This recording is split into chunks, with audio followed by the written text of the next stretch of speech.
Bueno, este programa vamos a tratar dos temas fundamentales.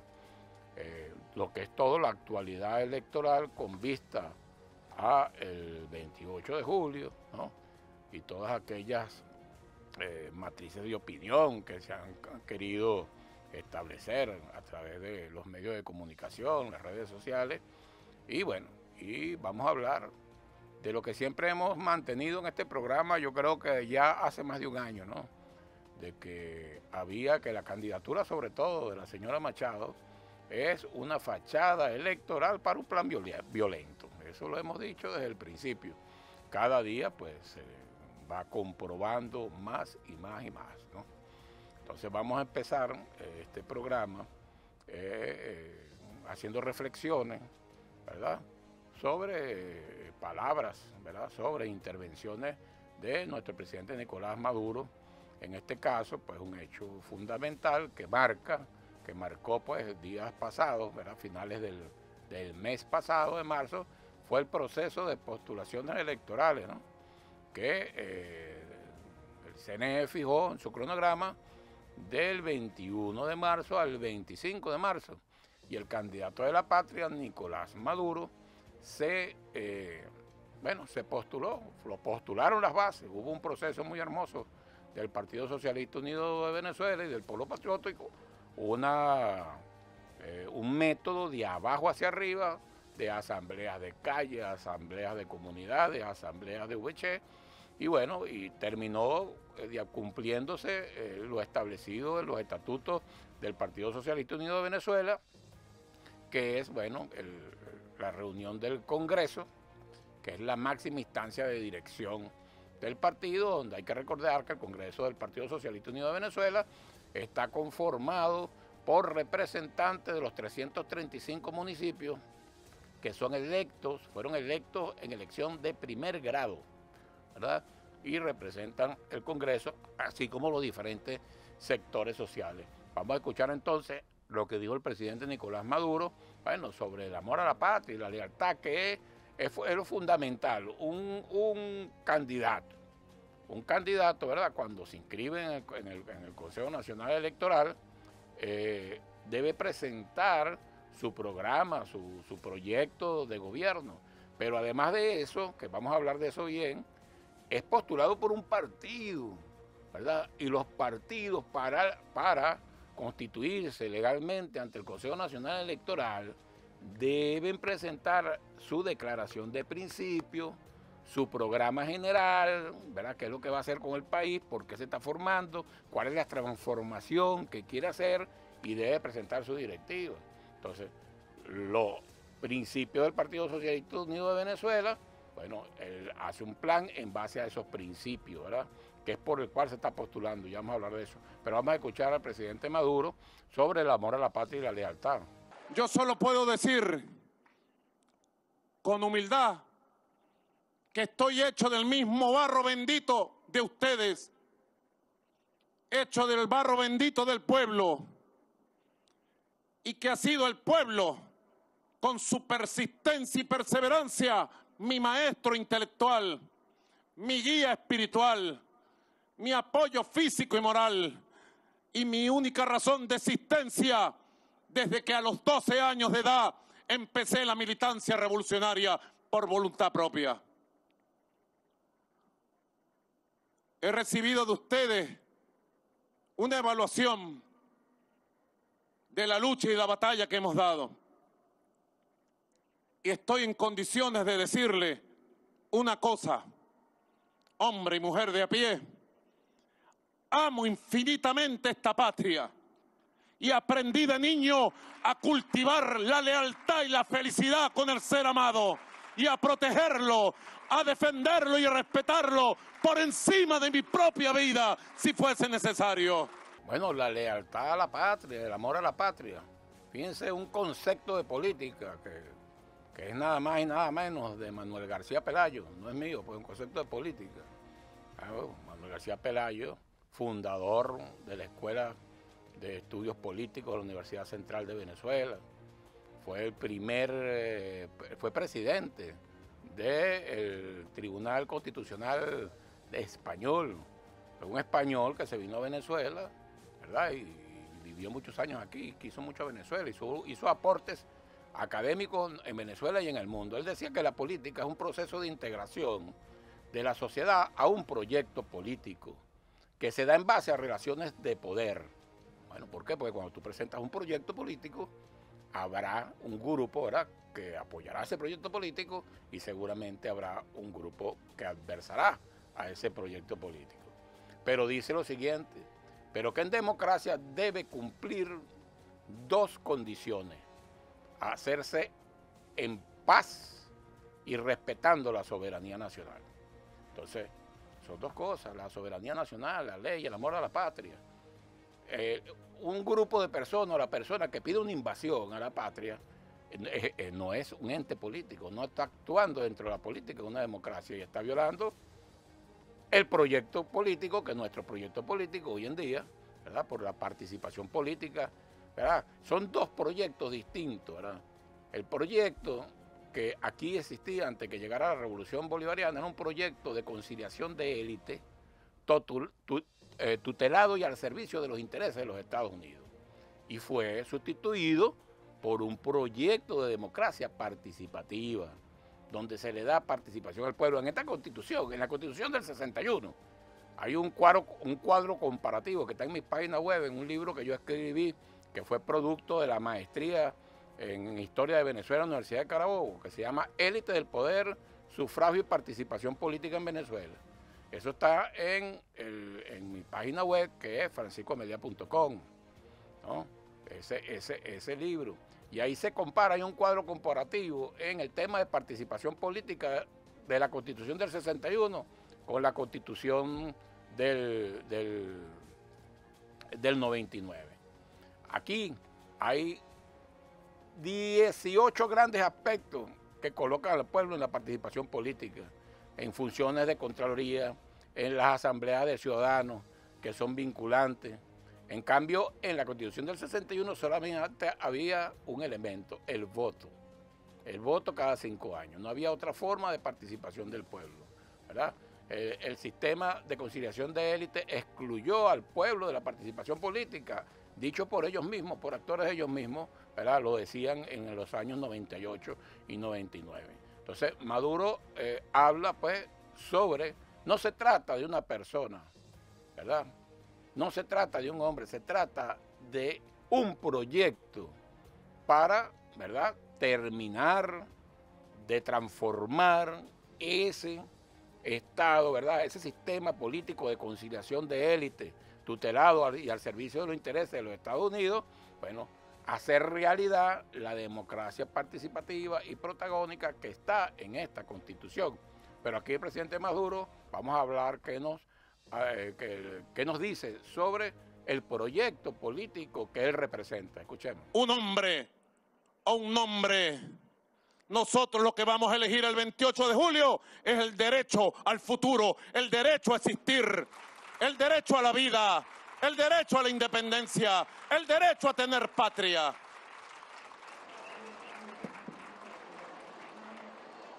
Porque nosotros, si tenemos un proyecto de país, claro que lo tenemos. Nosotros sí tenemos un plan, resultado de los años de experiencia, de los años más difíciles y de una amplia y permanente consulta y debate con nuestro pueblo. Ellos, los apellidos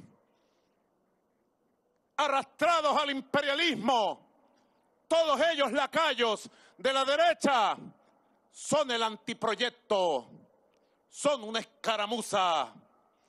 Nunca han tenido un plan nacional para el país, sino lo que tienen es ambiciones personales, intereses económicos que quieren satisfacer al precio de lo que sea para entregar a nuestra patria a las garras del imperio norteamericano. Lo demostraron en cada oportunidad que tuvieron de poder en sus manos. Recuerden ustedes el año 2015, la derecha extremista de los apellidos engañó una parte del pueblo con la última cola, ¿la recuerdan? La manito de la última cola, ¿la recuerdan? Y luego defraudaron, estafaron a quienes los votaron.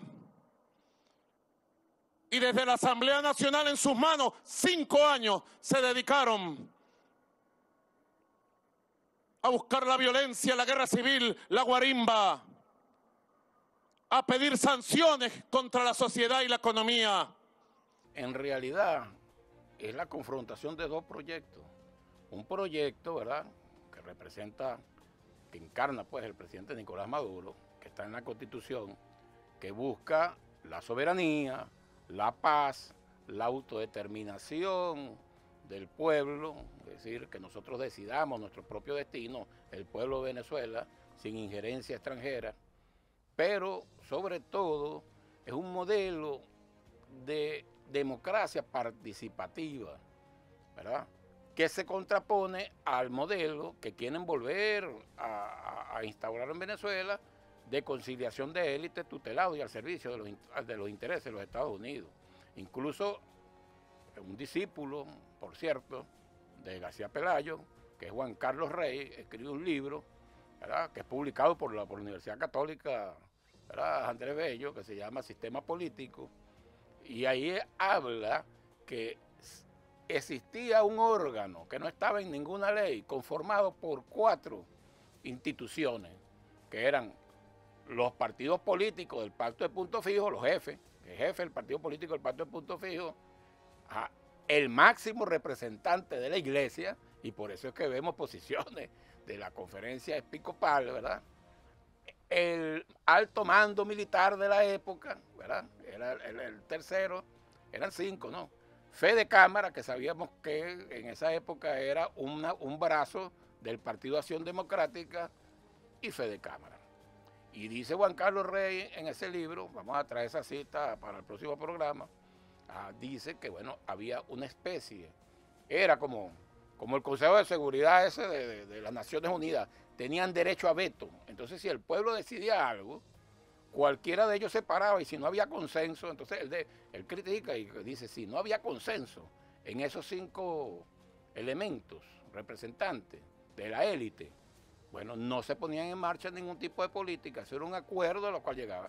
Entonces, dice el propio Juan Carlos Rey que en ese entonces, cuando eso se daba, no se podía estar hablando de democracia, porque se iba contra los intereses del pueblo. Ahora fíjense lo que viene ahorita. Vamos a poner un ejemplo práctico. Lo que va a pasar el 21 de abril. Fíjense esto, inédito. Yo insto a los medios de comunicación, ¿verdad?, de aquí, Radio Nacional de Venezuela, los medios de comunicación, ¿verdad?, de las plataformas del gobierno de la República Bolivariana de Venezuela, a difundir con mucha fuerza lo que va a pasar el 21 de abril, que es una consulta popular nacional.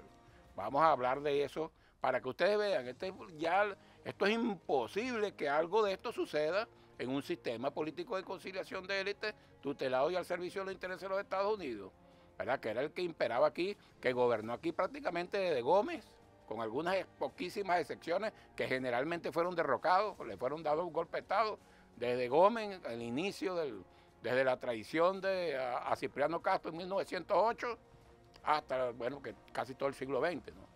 Entonces, fíjense, se va a consultar, ¿verdad?, a toda Venezuela, todo el territorio. Se crearon lo que llaman las circunscripciones comunales o los circuitos electorales comunales. Entonces, hay 4.500 circuitos comunales, ¿verdad? Esos circuitos comunales, ¿verdad?, esto es casi que secreto, pero hasta el 21, esos circuitos comunales presentaron 27.148 proyectos, ¿verdad?, de necesidades de sus comunidades. 27.148 proyectos, ¿no? ¿Qué va a pasar el 21 de abril?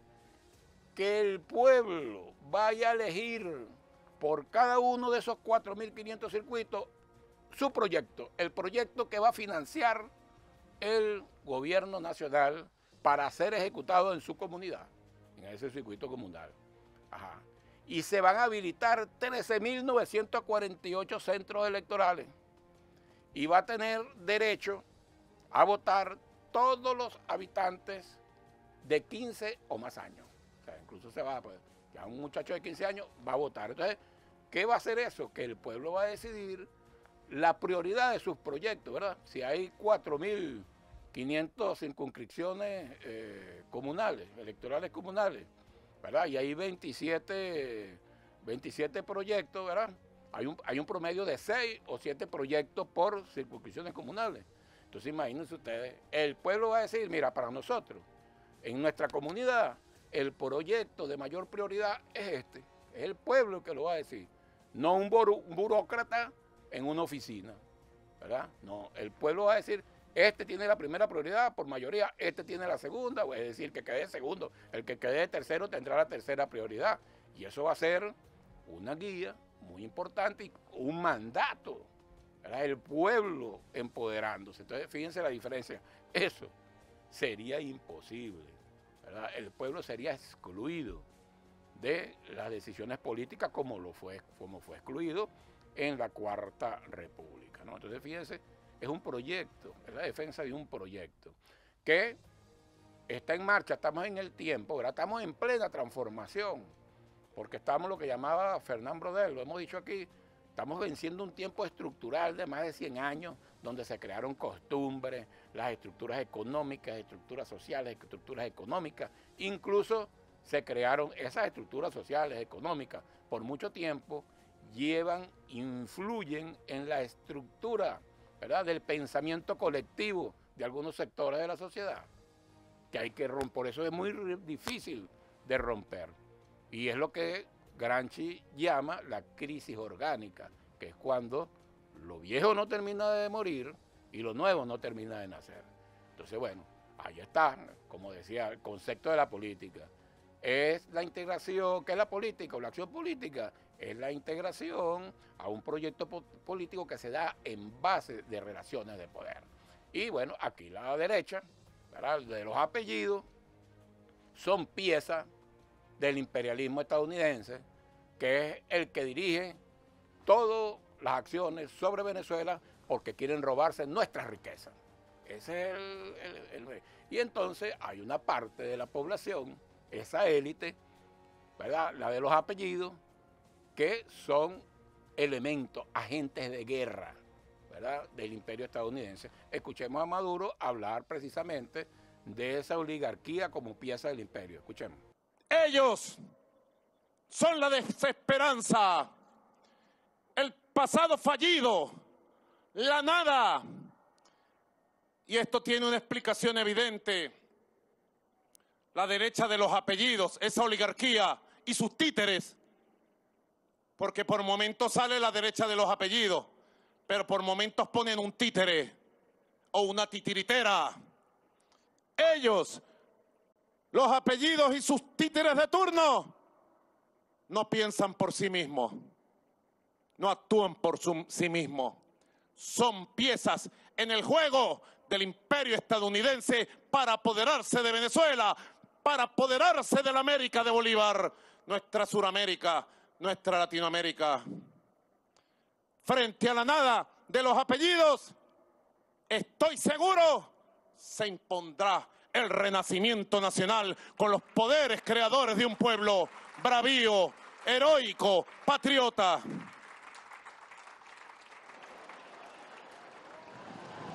Nadie tiene lo que no ha soñado. Lo decíamos el 15 de enero en la Asamblea Nacional. Para nosotros el futuro es esa posibilidad que depende de nuestro propio esfuerzo, de nuestras vísceras, de nuestro amor, de nuestra mente, de nuestras manos, de nosotros mismos, de ustedes mismas, mujeres, de la voluntad y la persistencia que tenemos.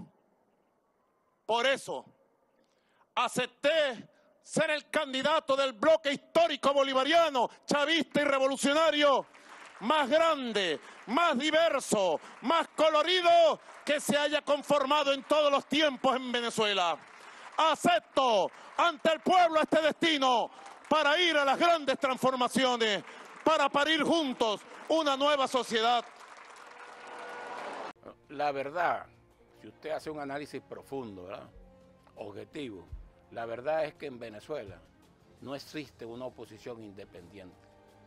En Venezuela la oposición actúa como agente de guerra del imperio estadounidense, unos abiertamente y otros encubiertos, porque esa es la realidad, unos abiertamente que están conectados, ¿verdad?, como la señora Machado, que ya prácticamente dice que su plan es violento, y otros disfrazados, ¿verdad?, que están ahí, que está el grupo que está en la Asamblea Nacional, pero si alguno de ellos, ¿verdad?, llegase a obtener al poder, inmediatamente se arrodillaría ante el imperio estadounidense. Esa es la verdad verdadera. Entonces, compatriotas militares que escuchan este programa, compatriotas de la milicia que escuchan este programa, el proceso electoral del próximo 28 de julio se convierte en una acción de defensa integral de la nación. Porque ¿cuál ha sido, verdad, que es la Fuerza Armada que defiende, ¿verdad?, la soberanía nacional, la integridad territorial, ¿no? Y todo eso estaría en peligro, ¿verdad?, si el imperio coloca un títere, ¿verdad?, que actúa a favor de sus intereses. Después de la Segunda Guerra Mundial, ¿verdad?, con sus más de 60 millones de muertos, los Estados Unidos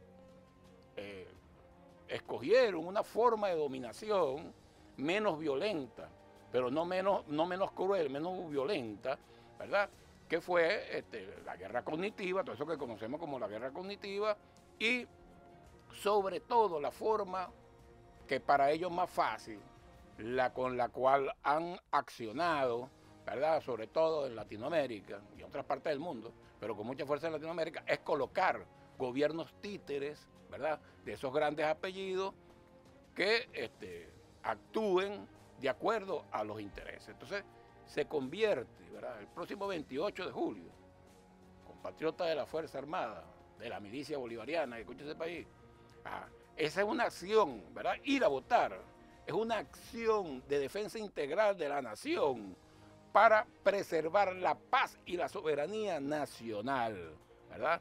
Entonces, hay un dicho que dice, no dejes para mañana lo que puedes hacer hoy. Nosotros podemos decir, no dejes de votar el 28 de julio para preservar la paz y la soberanía, porque después mañana vas a tener que agarrar el fusil, ¿verdad?, y embraguetarte por la defensa de la patria, la soberanía y defender nuestra soberanía y nuestra integridad territorial. Entregarían nuestro petróleo. Entonces, es una acción de defensa integral de la nación. Y eso debe discutirse en los cuarteles y entre los oficiales. Porque fíjense que esa palabra, yo fui constituyente del 99, decía, la Fuerza Armada es una institución apolítica. No vale, ¿cómo va a ser apolítica? Es como negar, decir que los seres humanos son apolíticos, es negar su condición de Homo sapiens. Es decir, lo que diferencia, ¿verdad?, al Homo sapiens de los otros animales es que tiene ideas, ¿verdad?, que tiene ideas, todo se lo imagina, ¿verdad? Y primero, antes de hacer algo, antes de crear una botella, antes de crear una carpeta, primero alguien se lo imaginó y después lo hizo realidad. Bueno, esa es la diferencia, ¿verdad? El pensamiento abstracto, que los seres humanos, no puede decir que los militares no tienen idea, tienen que defender sus ideas. Es más, cuando están las ideas fundamentales, se llama la ideología. ¿Qué es la ideología? El cúmulo de ideas fundamentales. La Fuerza Armada Nacional Bolivariana tiene su ideología, sus ideas fundamentales. Y en el artículo 1 de la ley constitucional de la Fuerza Armada Nacional Bolivariana, la Fuerza Armada se declara antiimperialista y antioligárquica. Entonces no podemos facilitarle, ¿verdad?, que ya sabemos que está cantado, que alguien que pretenda ser presidente va a llegar ahí es para vender la patria. Porque entonces nos va a tocar agarrar el fusil. Entonces preservemos la paz y la soberanía. Y la única forma de preservarla, ¿verdad?, inmediatamente y fácil, ejerciendo el sufragio el 28 de julio y votar por la patria, por el candidato de la patria. Aquí hay dos fracciones, la fracción de la patria y la antipatria.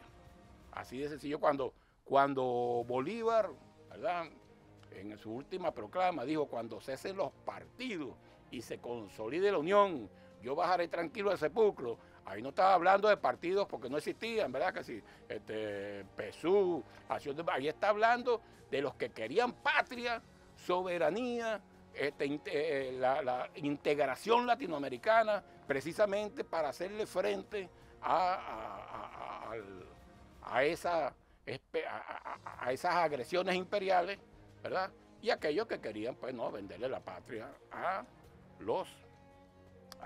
fuerzas extranjeras. Bueno, antes de ir al corte estábamos hablando, pues, que el próximo 28 de julio, una elección muy importante, porque en esa estrategia del imperio estadounidense de colocar gobiernos títeres, ¿verdad?, para conformar lo que aquí había en Venezuela, que era un sistema de conciliación de élites tutelado y al servicio de los intereses de los Estados Unidos, bueno, debemos evitarlo con el sufragio. Entonces se trata, ¿verdad?, y hablábamos que nuestra Fuerza Armada debe discutir, debe hablar sobre estos temas, que es muy importante. Entonces el sufragio en esta elección se convierte, entonces el sufragio se convierte en una herramienta de defensa integral de la nación en los términos establecidos en la Ley Constitucional de la Fuerza Armada Nacional Bolivariana, donde en el artículo número 1, la Fuerza Armada Nacional Bolivariana se declara antiimperialista y antiapellido, es decir, antioligarca. Está declarada ahí, o sea, es una declaración de principios que rigen la Fuerza Armada. Pero hablábamos entonces de que, bueno, nuestro candidato, el candidato de la patria, el presidente Nicolás Maduro, fue elegido en una metodología de abajo hacia arriba, que finaliza, pues, en la instancia que nuestros estatutos, los estatutos del Partido Socialista Unido de Venezuela, determinan como la mayor instancia para la toma de decisiones, que es el Congreso del Partido Socialista Unido de Venezuela, el cual se reunió en el Poliedro de Caracas el día 16 de marzo, y ahí Adán Chávez pronunció unas palabras, ¿verdad?, en que justifican la candidatura del presidente Nicolás Maduro. Escuchemos al compatriota Adán Chávez, hermano del presidente Hugo Chávez. El mandato que nos dio Chávez aquel 8 de diciembre de 2012 sigue totalmente vigente. Vigente total. Y por tanto, no hay otro candidato sino el candidato que nos sigue diciendo nuestro comandante eterno. Votemos por Nicolás. Votemos por Nicolás, que es quien asegura, junto a su pueblo, dándole cada vez mayor poder al pueblo, que aseguramos la continuidad de esta construcción socialista. Es la tarea que tenemos por delante, compañeros. Estoy seguro que todos lo tenemos bien claro. Unidad, disciplina, organización, trabajo duro y tesonero en la calle con nuestro pueblo, y lograremos esa contundente victoria. Nada ni nadie nos detendrá. Viviremos y venceremos. ¡Que viva Chávez! ¡Que viva Nicolás! Leales siempre, traidores nunca. Compatriota, los hechos han demostrado, no es que nosotros creemos, el Partido Socialista Unido cree, los chavistas creen, no. Los hechos han demostrado que Nicolás Maduro es la única persona, o está la persona que tenemos, porque así lo demuestran los hechos, que garantiza, ¿verdad?, la paz y la soberanía nacional. Son innumerables, no lo vamos a, porque bueno, nos consumiríamos todo el tiempo del programa, pero hagan un ejercicio de memoria y pónganse ustedes a ver del 2013 hacia acá cuántos intentos de magnicidio, cuántos intentos de invasión, cuántos hechos de violencia, cuántos intentos de violar nuestra soberanía, e injerencia extranjera. Mire, lo que ha aguantado Nicolás Maduro por ser leal a Hugo Chávez, de verdad que es admirable, es admirable. Los hechos hablan por sí solos. Y bueno, seguimos con el programa y en esta semana, como ya habíamos hablado, del 21 al 25 de marzo, se cumplió el proceso de postulaciones y aquí el presidente del Consejo Nacional Electoral, doctor Elvis Amoroso, hace lo que fue un balance de las postulaciones para después entrar a tocar de la forma más didáctica posible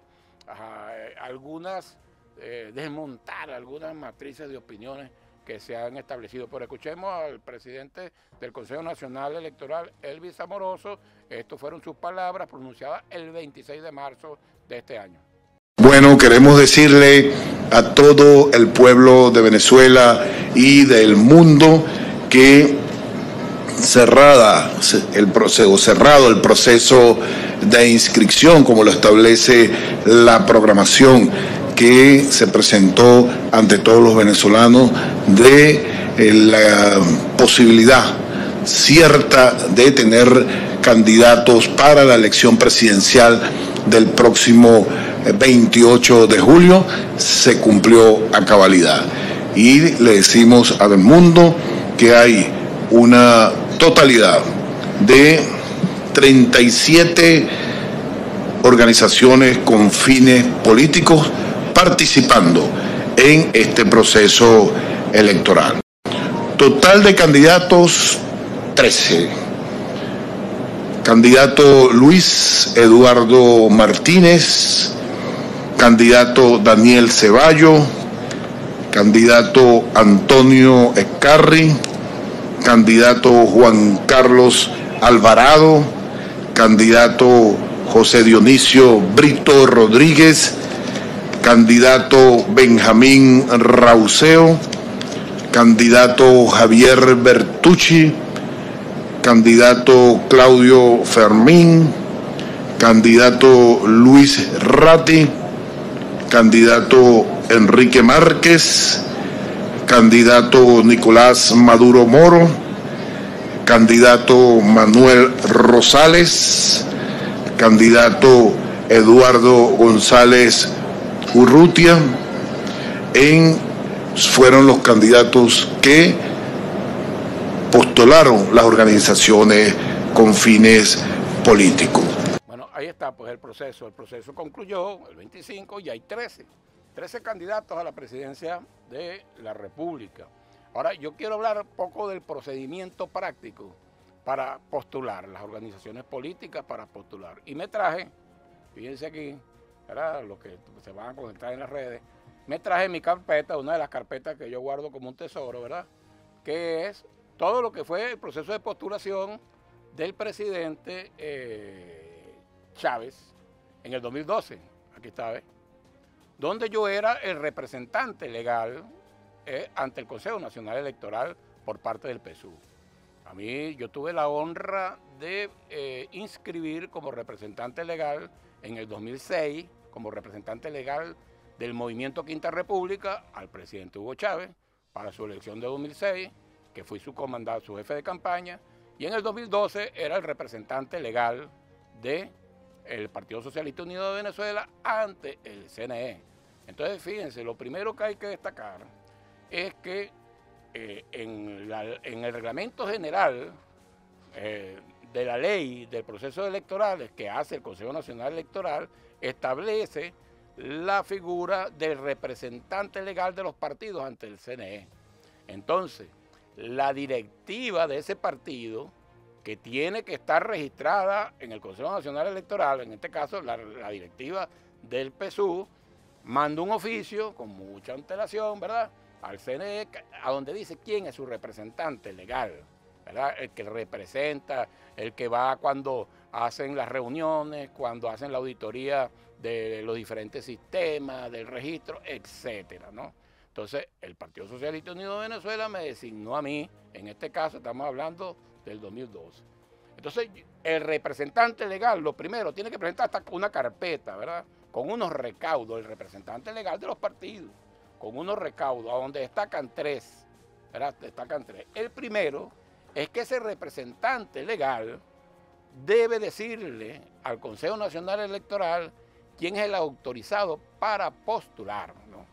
En este caso, yo era el representante legal y el 30 de mayo de 2012 yo envío una correspondencia al Consejo Nacional Electoral. Estoy poniendo el ejemplo de cómo es práctico, el ejemplo práctico.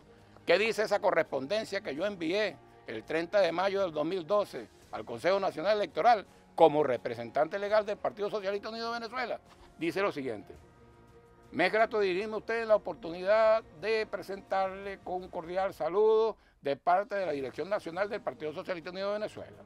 El presente es con el objeto de informarle que yo, Francisco José Amelia Horta, pseudo entidad tal, representante legal ante el CNE, soy la única persona autorizada por el PSUV para tramitar la postulación de nuestro candidato a las elecciones presidenciales del próximo 7 de octubre.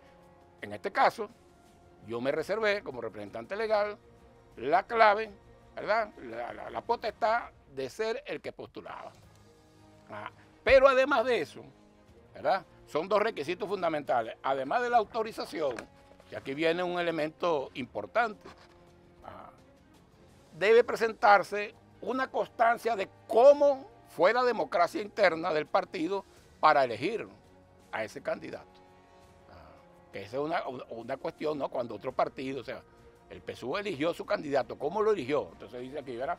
Constancia, así dice la correspondencia, que también con esa misma fecha, 30 de mayo, la envía al CNE. Constancia de elección del candidato del Partido Socialista Unido de Venezuela. Entonces, fíjense lo que dice aquí, vamos a leer rápidamente.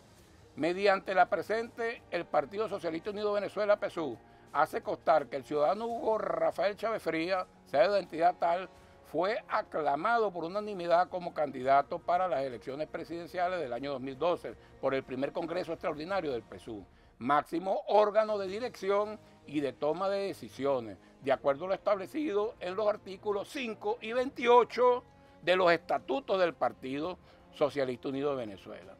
El primer Congreso Extraordinario del PSUV fue integrado por delegados electos en todos los 335 municipios del país en elecciones de primer grado, en la cual tienen derecho a participar todos los militantes, hecho que cumple con el mandato del artículo 67 de la Constitución de la República Bolivariana de Venezuela. Fin del comunicado. ¿Por qué traigo a colación esto? Porque cuando se registra un partido político ante el Consejo Nacional Electoral, debe presentar su declaración de principios, sus estatutos y su programa general de gobierno, de qué se propone, para qué está creado ese partido. Entonces, debe ajustarse el método de elección a esos estatutos que a su vez tienen que estar ajustados a lo que establece el artículo 67 de la Constitución de la República Bolivariana, que dice que la elección de los candidatos debe hacerse a través de la participación de los integrantes de un partido. Entonces ahí viene la novedad. Una de las novedades es, 20 Venezuela no es un partido registrado ante el Consejo Nacional Electoral. Entonces, ¿cómo presenta la constancia de cómo fue electo si no es un partido, ¿verdad? Autorizado en el Consejo Nacional Electoral? Ahí se cae todo de una vez. Y fíjense, eso no es agarrado de los cabellos, ¿no? Por ejemplo, vamos a agarrar dos ejemplos. Colombia, derecho electoral comparado. Colombia y Brasil, ya que algunas autoridades de esos países han emitido algunos criterios. Mire, para registrar un partido que pueda postular un candidato a la presidencia de Colombia, escúchese bien, en las leyes de Colombia, ¿verdad? Por eso es que yo insto a esas personalidades, ¿verdad?, de los gobiernos, primero que lean las leyes venezolanas, pero también que lean las suyas, ¿verdad?, para que las comparen, porque la más flexible es la venezolana. O sea, de todas esas leyes de Latinoamérica, la más flexible es la venezolana. Entonces, no declares tú, ¿verdad?, como presidente de un Estado independiente, soberano, no digas que nosotros tenemos que incumplir nuestras leyes, porque nosotros no le decimos eso a ustedes. Entonces, por ejemplo, en Colombia, vamos a hablar del derecho comparado. En Colombia, para que un partido político pueda presentar un candidato a la presidencia, primero tiene que haber constituido un grupo de ciudadanos, lo que llaman ellos grupos de ciudadanos significativos, y presentar por lo menos 50.000 firmas. ¿Para qué? Para participar en una elección, a juro, del Congreso, de la Cámara de Representantes, en este caso de Colombia, y tiene que obtener el 3% de los votos válidos para poder tener derecho a ser un partido nacional y poder postular un candidato. Entonces no me venga usted a decir que aquí entonces llega una señora con una carpeta debajo del brazo y dice yo quiero ser presidenta de Venezuela y entonces me tiene que escribir porque, bueno, porque yo tengo un apellido tal. No, vale, una malcriadez. Eso en todos los países del mundo. En el caso de Brasil, por ejemplo, en el caso de Brasil no existen partidos sino nacionales. Y en el caso de Brasil, ¿verdad? Para constituir un partido con personalidad jurídica que tenga derecho a postular un candidato a la presidencia de la República, tiene que recoger el 0,5% de la firma, ¿verdad? De acuerdo a los votos válidos de la elección inmediatamente anterior del Congreso. O sea, son más engorrosos incluso los procesos. Aquí usted constituye un partido político, usted sale y busca el 0,5%, ¿verdad?, de la firma y constituye un partido político. La verdad verdadera aquí es que Venezuela nunca tuvo la intención de ir a un proceso electoral. Eso está de anteojo. Analicemos la realidad. Esa es la verdad verdadera. Esa es la verdad verdadera. Y entonces vamos viendo todo lo que han sido, pues, el elemento de la violencia. Por ejemplo, mire, a leyes, vamos a ver otro derecho comparado, Ecuador. Ecuador te dice, por decirte algo, Ecuador dice que si un partido nacional, por decir algo, para que veamos que todos estos estados tienen leyes mucho más severas que la de Venezuela, o sea, que tienen muchos más requisitos, muchas más exigencias para poder postular un candidato o una candidata. Ecuador te dice que si un partido nacional, ¿verdad?, participa en una elección de alcalde nacional, aquí pongamos, en Venezuela hay 335 municipios, 335 alcaldías, ¿verdad?, dice que tiene que sacar el 6% de los alcaldes, si no queda clausurado como partido. Bueno, ¿sabe cuánto es el 6% del alcalde? El 6% del alcalde de 335, ¿verdad? Es más, 6 por 3, 18, y viene siendo como 19. No, porque es que no es el 6, es el 8. Corrijo, tiene que sacar el 8%. El 8% de 335 venía siendo como 29, más de 29 los alcaldes. Dígame usted, aquí en Venezuela, ¿qué partido tiene 29 alcaldes? No pasan de 5. Bueno, yo creo, exagerando, yo creo que no pasan de 3, ¿verdad? El Partido Socialista Unido de Venezuela, o sea, no pasan de 3 partidos. Entonces, habrían 3 partidos nada más. Entonces, es para que ustedes vean lo que es a veces la presión del imperio, porque esas declaraciones, sin duda alguna, y eso hay que comprenderlo en política, la hacen a través, por intereses o por presiones del imperio, que a veces, y eso, quieren estar bien con Dios y con el diablo, ¿verdad? Esa es la verdad verdadera. Entonces, bueno, yo estoy sentado, ¿verdad?, para parlare, al lado de un francés, y entonces llego y lanzo algo que me pone a mí de verdad, o sea, el que hace eso, pues no a mí, sino el que dijo eso al lado del francés, lo pone como que es un ignorante, ¿verdad? Porque está ignorando las leyes de su país, está ignorando las leyes del país que está hablando, pero además, bueno, no está respetando principios de la convivencia entre las naciones, es decir, la diplomacia, derecho internacional. No hablo más de eso. Entonces, pasamos a la parte de, pero eso es para que ustedes vean, ¿verdad? Analicen, aquí en ningún país del mundo no puede presentarse alguien con una carpeta y decir yo vengo a ser candidato a la presidencia. Eso no pasa en ningún país del mundo. Tiene que haber constituido previamente un partido, ¿verdad?, debidamente legalizado con lo que establece la ley de cada país, que ya vemos que todas son más severas que las exigencias que tiene la ley de Venezuela, ¿verdad? O crear un grupo de electores o la iniciativa propia. Nada de eso hizo la señora. Y lo otro es que fulanito es tal de un nuevo tiempo. Eso El que hizo la postulación de Un Nuevo Tiempo fue alguien autorizado, ¿verdad? Fue alguien de ese partido que no quiso postular a la señora otra. Así de sencillo. El que postuló por la MU era alguien autorizado por su partido que no quiso postular a la señora. O sea, es un problema de la señora, es un problema de los partidos políticos. No es ni un problema ni del CNE ni del gobierno, ¿verdad? Es un problema entre ellos, que quieren trasladárselo, ¿verdad? Porque lo que quieren es la violencia, y vamos a escuchar, ya faltando pocos minutos, bueno, el verdadero plan, Maduro y el verdadero plan, esto lo dijo el 22 de enero de este año. Escuchemos. Nosotros lo que estamos haciendo es trabajar por la recuperación de Venezuela, por la Venezuela potencia, en paz. Al final, Pérez Pirela, esta gente, su único plan, al final de los caminos, su único plan es el odio, la venganza, la conspiración permanente. Esa es verdad. Cuando ellos dicen que van a elecciones, es que detrás traen un plan para enmascarar con el discurso electoral el plan verdadero, que es el odio, la división, la polarización negativa, dañina para Venezuela. Pero yo le digo a los venezolanos y venezolanas, hay que estar alerta, permanente, como siempre les digo. ¿O no se los he dicho? ¿Ah? Nervios de acero. Ustedes me han escuchado decir eso. Nervios de acero. Calma y cordura.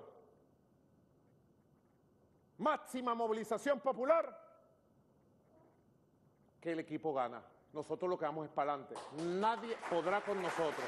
No han podido ni podrán con nosotros. Bueno, alerta al Partido Socialista Unido de Venezuela, alerta a los equipos de calle, los equipos de comunidad, las VC, alerta nuestra milicia bolivariana, alerta a las BPEDI, alerta a las APEDI, los agrupamientos populares de defensa integral, las bases populares de defensa integral.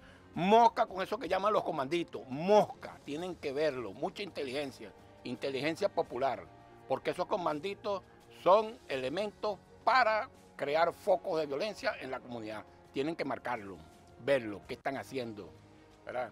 Cuando usted ve que aparece un poco de caucho en una esquina, esa vaina es para quemar caucho. Cuando aparece unos bidones de gasolina por ahí o alguien lo ve con unos bidones de pasar, eso es para quemar algo. Porque bueno, vienen con ese plan violento.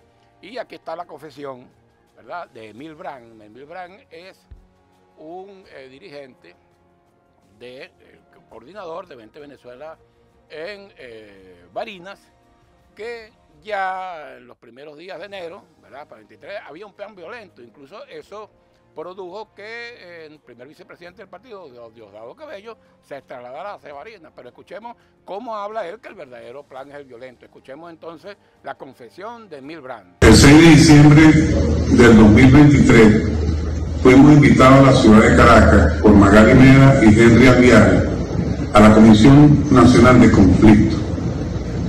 Allí se nos explicó sobre un plan escalonado de no producirse la habilitación de María Corina Machado. Se comenzarían con unas protestas de calle el día del maestro, el día 15. De no producirse la habilitación de María Corina con esta protesta, se iría a la marcha del Día de la Democracia el día 23 de enero. Así hasta llegar al día 12 de febrero, el Día de la Juventud. Todo esto con el único plan de que María Corina fuese habilitada. Y era precisamente hacer que esta marcha, las masas, se generar violencia de manera tal que fuéramos reprimidos por los medios de seguridad y de esta manera generar una matriz de opinión internacional y nacional que le permitiera a Barinas victimizarse y adicionalmente llamar la atención a los demás estados para que se sumasen a dichas protestas. El día 27 de diciembre viaja a Barinas Henry Alviar para contactarse con el general retirado Osvaldo Bracho. Él se reúne y Osvaldo Bracho le indica que los militares en el exilio, que era el plan, ya estaban siendo controlados y contactados por Julio Borges y Antonio Ledesma. De no surtir efecto las acciones de calle propuestas por Magali Meda, Henry Almiares y Osvaldo Bracho, en conjunto con Antonio Ledesma y Julio Borges, iniciarían la segunda etapa de este plan, que es la entrada de militares en el exilio, que entrarían de Cúcuta a Táchira, para lo que tiene que ver con la toma de bases militares. Bueno, ahí está claro. Ahora, recientemente salieron unas declaraciones del almirante Carratú, que dice eso, porque como ven que el plan va a fracasar, entonces como están metidos en el plan, dan como un salto hacia adelante y dicen que hay un plan. Pero bueno, está clarito, hay un plan y el plan es violento, no es electoral. Y con esto despedimos su programa Hablando de Poder hasta el próximo martes.